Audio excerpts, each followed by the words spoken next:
Retour aux faits marquants de l'actualité nationale avec la commémoration de la fête de l'indépendance. Cette fois-ci, on vous propose une plongée dans la mémoire et l'héritage de l'un des martyrs de la liberté, feu Mohamed Zarqtouni. Un nom perpétué par l'histoire, mais aussi par la fondation qui porte son nom à Casablanca. Un édifice qui fait la part belle aux recherches sur les multiples actions des figures de la résistance contre l'occupation. Selma Alami. Son nom trône sur l'une des plus grandes avenues de Casablanca, Mohamed Zarqtouni, un pionnier de la résistance marocaine armée.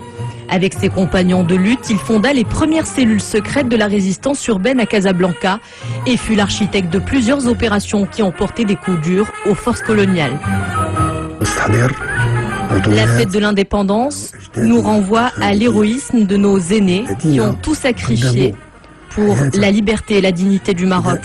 Ils se sont élevés comme un seul homme face aux forces du protectorat lorsqu'ils ont décidé d'exiler feu Sa Majesté Mohamed V.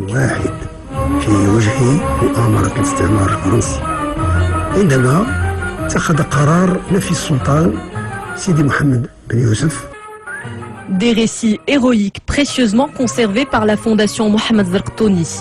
Le fils du martyr veille à faire de cet endroit un lieu de mémoire qui rend un hommage perpétuel à la famille des résistants et à l'exceptionnelle cohésion entre le peuple marocain et le trône alawite.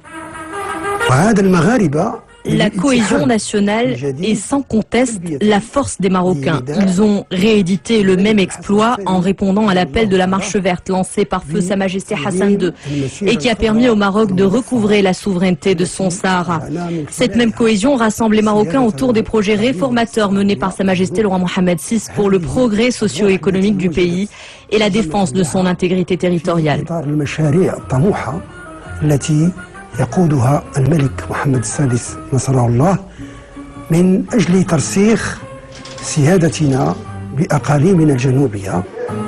Le plus beau des hommages à Mohamed Zarqtouni lui fut rendu par feu Sa Majesté Mohamed V, qui dès son retour d'exil a tenu à se recueillir sur la tombe de ce résistant de la première heure.